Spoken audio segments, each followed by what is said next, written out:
Assalamu alaikum. Assalamu alaikum everybody. I think I'm looking a bit dark here. Let me know. How are you all? We're doing Positive Mondays and we're back to bring you the best stories of the week. I think I'm going to have to just get some more daylight. 1 second. Let me adjust. 1 minute. You can see the nice flowery background. There we go. Can you see? I think that's better. So, how are you all doing? I'm fine.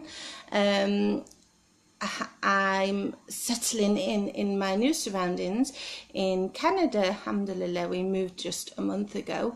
Assalamu alaikum, Craig, brother Craig. How are you doing? Say salam and let me know where you all are, and I will give you shout outs as we go along. Sister Tammy is moderating and she's writing as well in the links. Just before I start, did you see her amazing story to Islam? You have to check it out. She did a live video on it last week, and you will find it in our video section on Facebook. You will also find it in our YouTube channel, and it's very inspiring, mashallah. So please go ahead and check her amazing story to Islam. I'm not doing mine. We're going on to positive stories this week, and we're going to be discussing some really good ones. Hi, brother. You're my neighbour then, because I'm in Canada, so it's morning here as well for us. Whereabouts are you in the US? Give me a shout out, tell me where you're from, and let's have a conversation as well as me talking. It should be all about you guys as well, inshallah.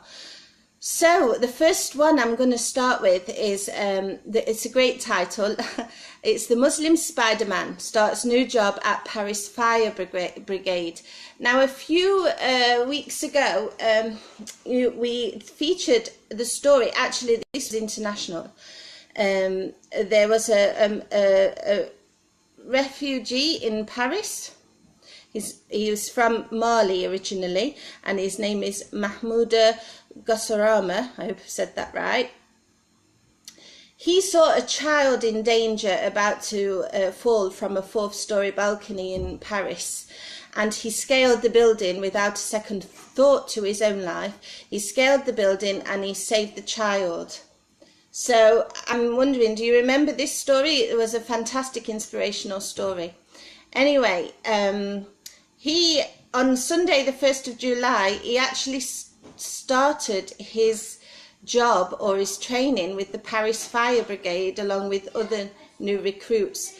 When interviewed about this, he said, "I like children. I would have hated to see him getting hurt in front of me.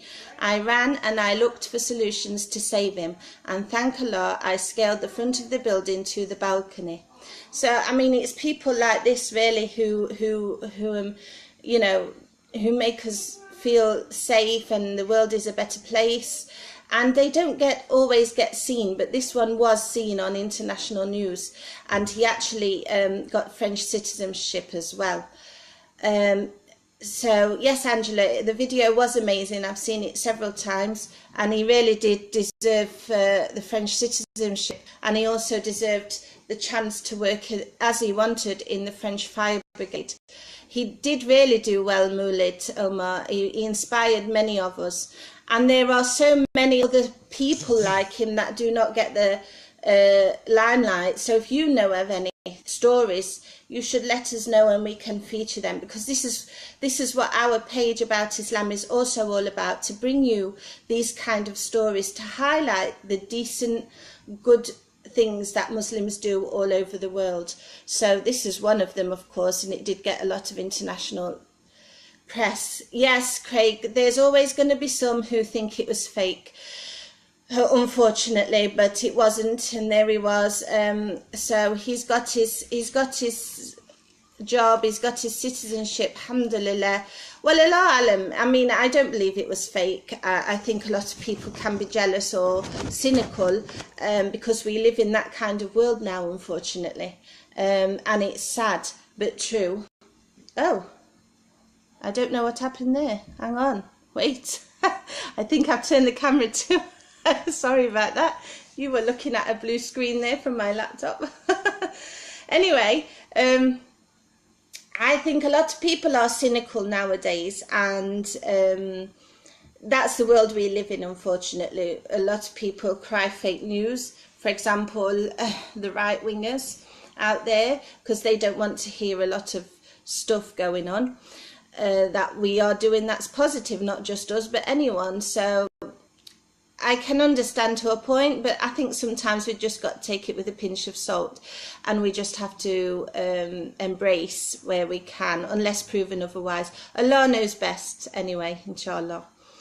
The next story we featured yesterday, and it's a beautiful story. And, you know, Assalamu alaikum, Earl Allen, how are you? Where are you from? I wanted to talk to you.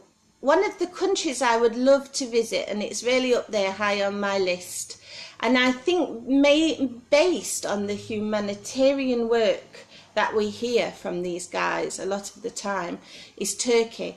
And if we have any Turkish brothers or sisters watching us, give us a shout out.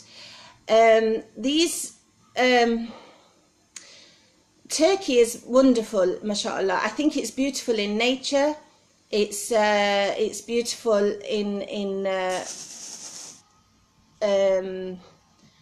it's beautiful in nature. And I think the people are really beautiful as well. And this story just highlights that. Assalamu alaikum to Sister Claire Pestano. My Sister Tammy is just letting me know that you said salam, because I can't see you on my screen, but so I'm saying salam alaikum to you, sister. I've never been, Angela, I've never been to Turkey. It's on my list. I would love to go. I know many of my relatives have been there and they love the place. And I know many people who I work with live there.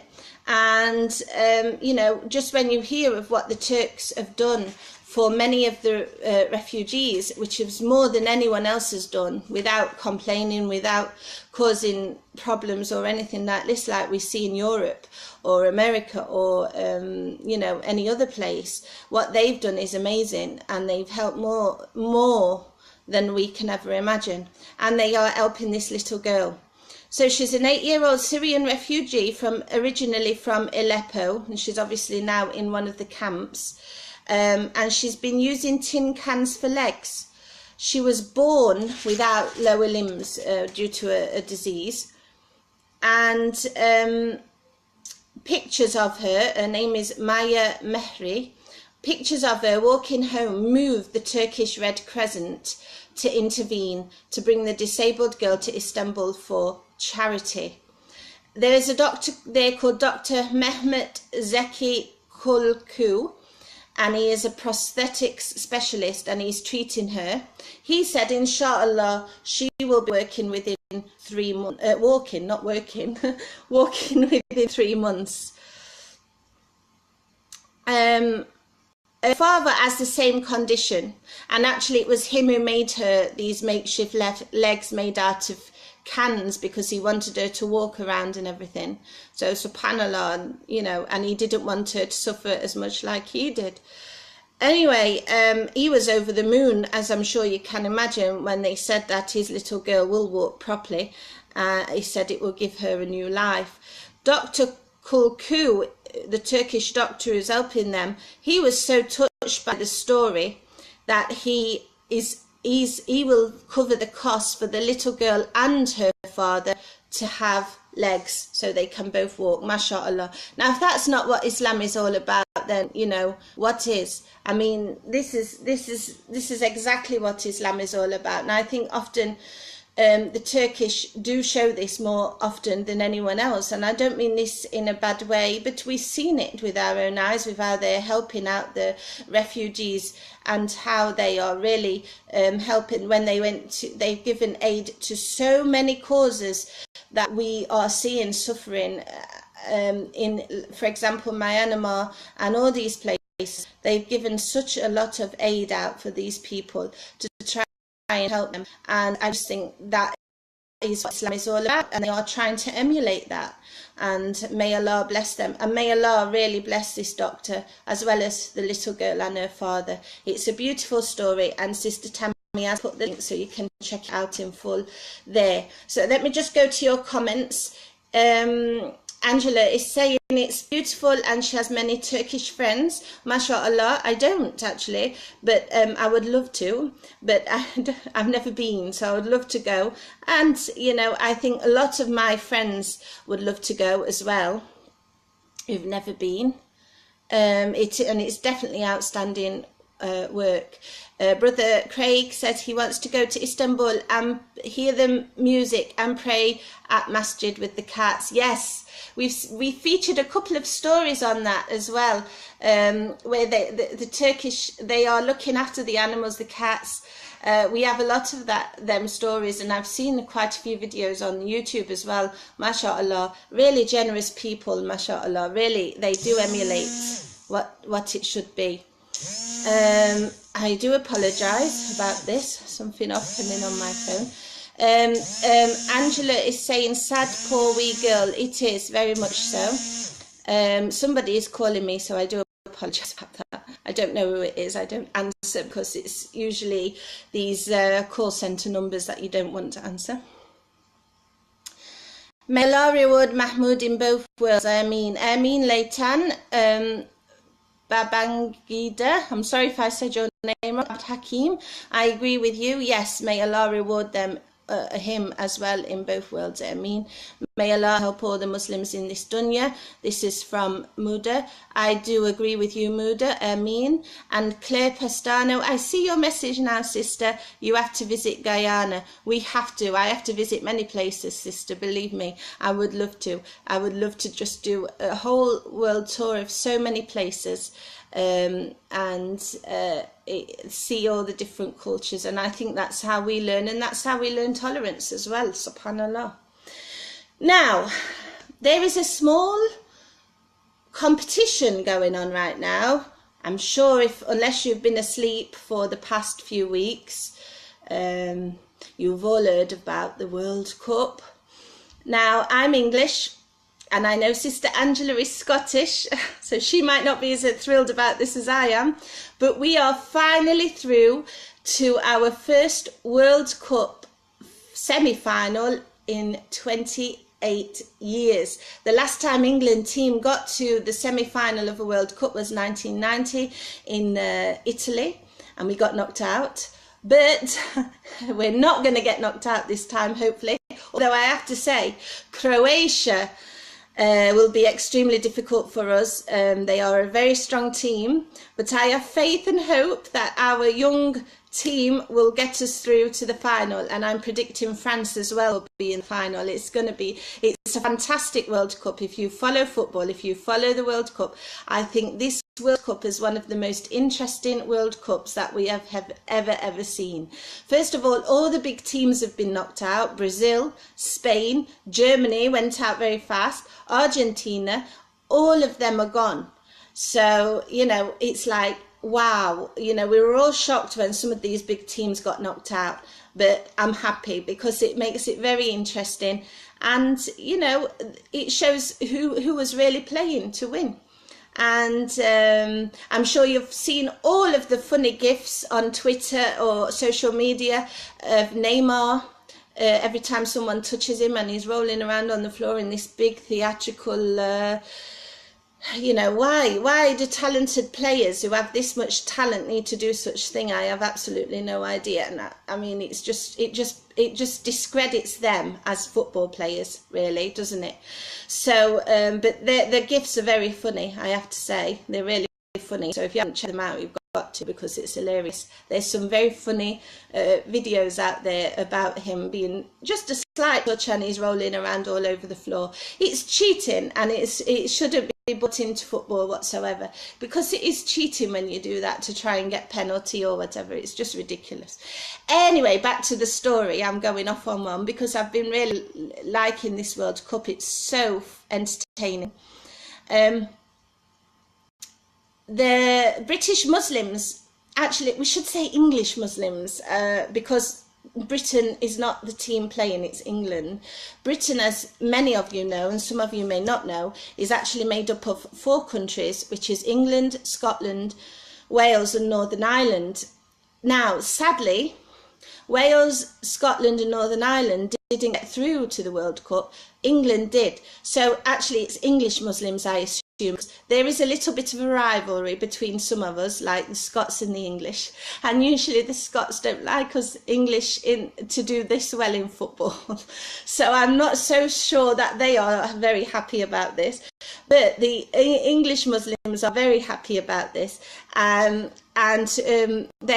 you know, it's part of our society, and it is actually drilled into us, you know, football.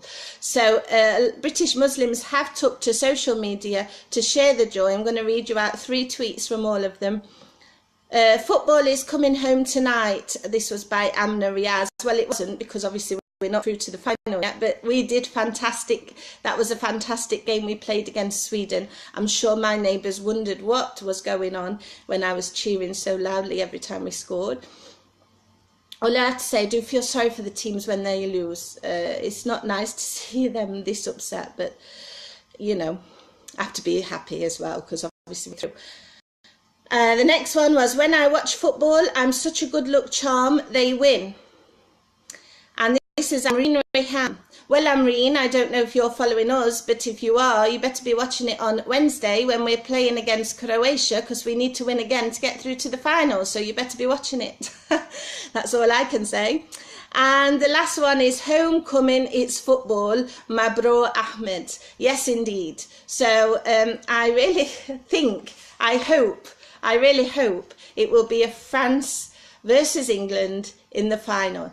I really hope France get to it, because of course there are some Muslim players in the French team, and France are strong and they've done really well, but I do hope England get to it, because obviously it's my country and I want them to win.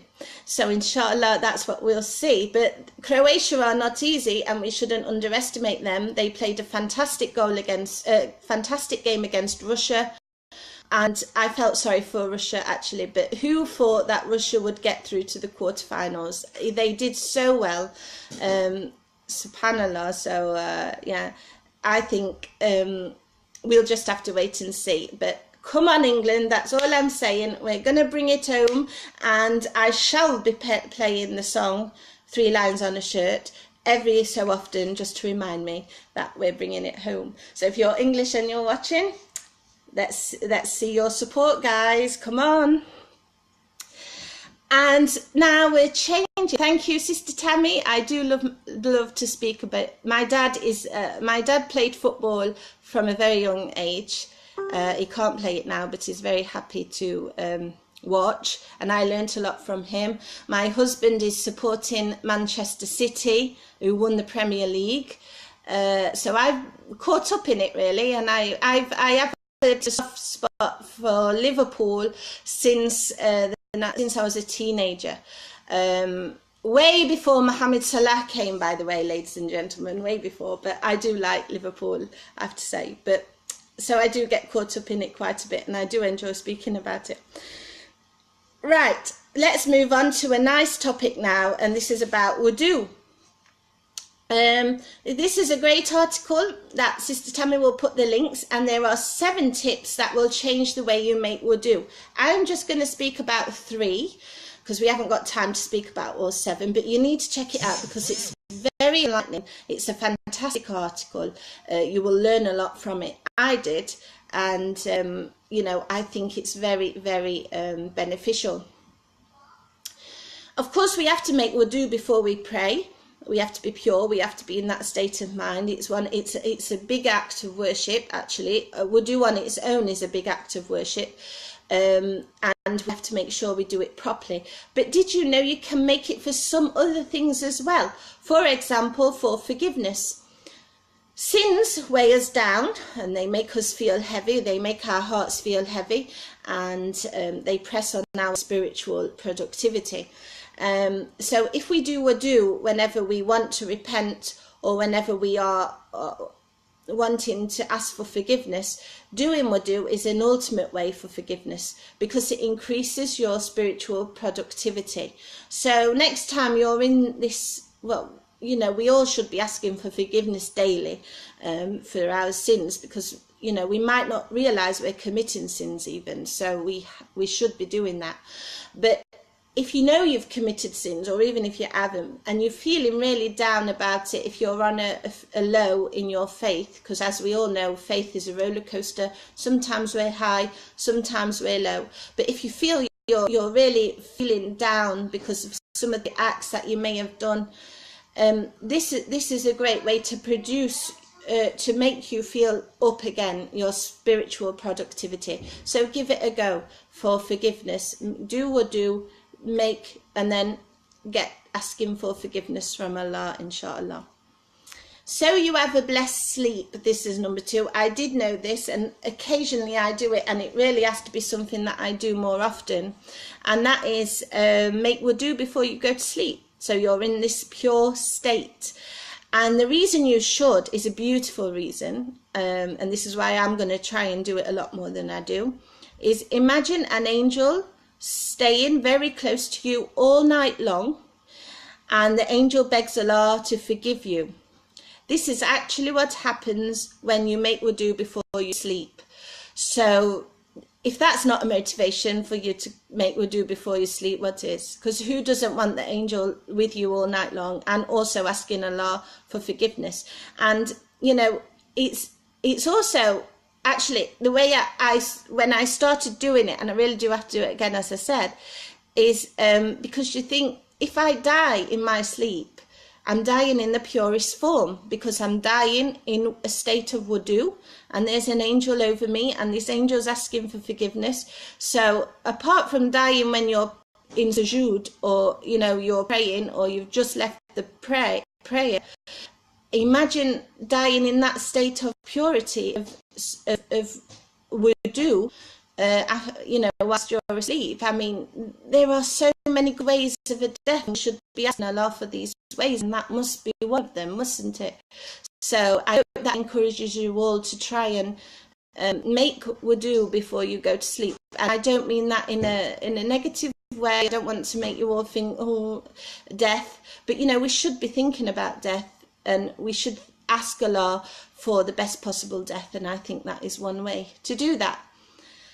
I am fine, brother. It's just some tips and just some thoughts that I'm having regarding it, really. And the last one of these tips is for anger management.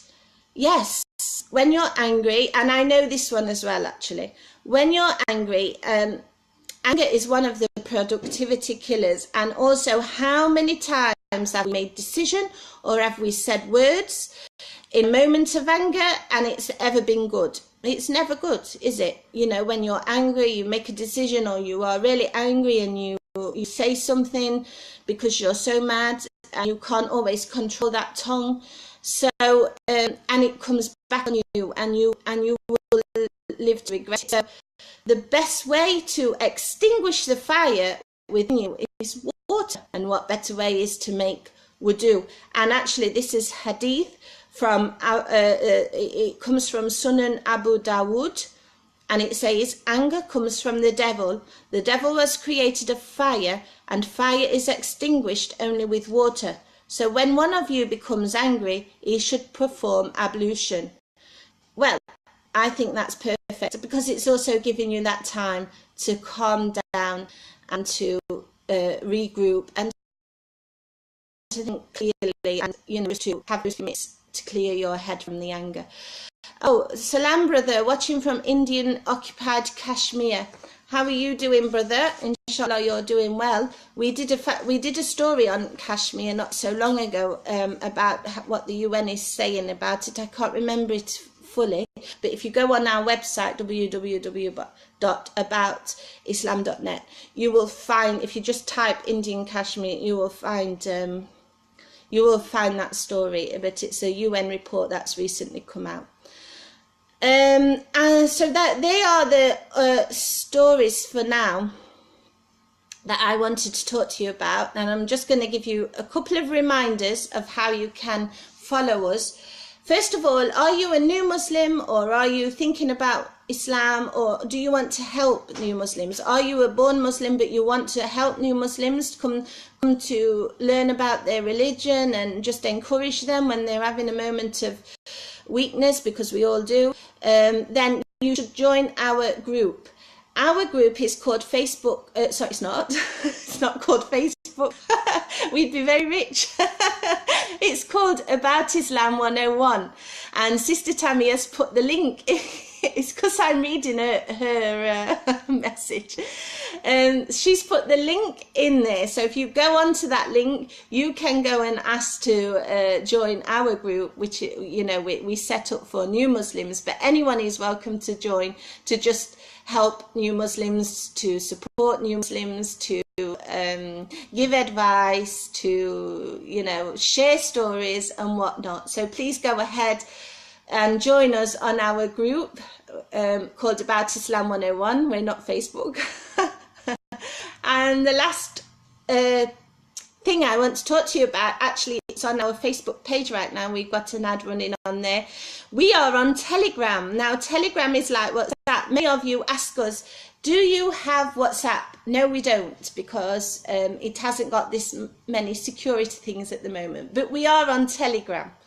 So if you want to follow us on such a application like WhatsApp, then subscribe to us on Telegram, and you will find that we share around 3 links a day, 3 of our most popular articles a day on there, and we're waiting for you. So go ahead, Sister Tammy will put the link as well for Telegram for you to join us.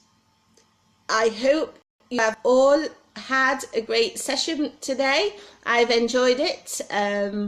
I've enjoyed talking to you all. Inshallah, we will see you all next week for another live session with Sister Tammy. Jazana wa iyakum Saif, Brother Saif. And we will bring you some more positive news stories, and I hope that you will all have a very blessed week, inshallah. May Allah bless you all our brothers and sisters. May Allah bless all our brothers and sisters who are suffering around the world, who are occupied, who are facing lots of difficulties, and for those who are not living in countries where it's all difficult, but may have some serious issues, may Allah ease those problems for you. Ameen.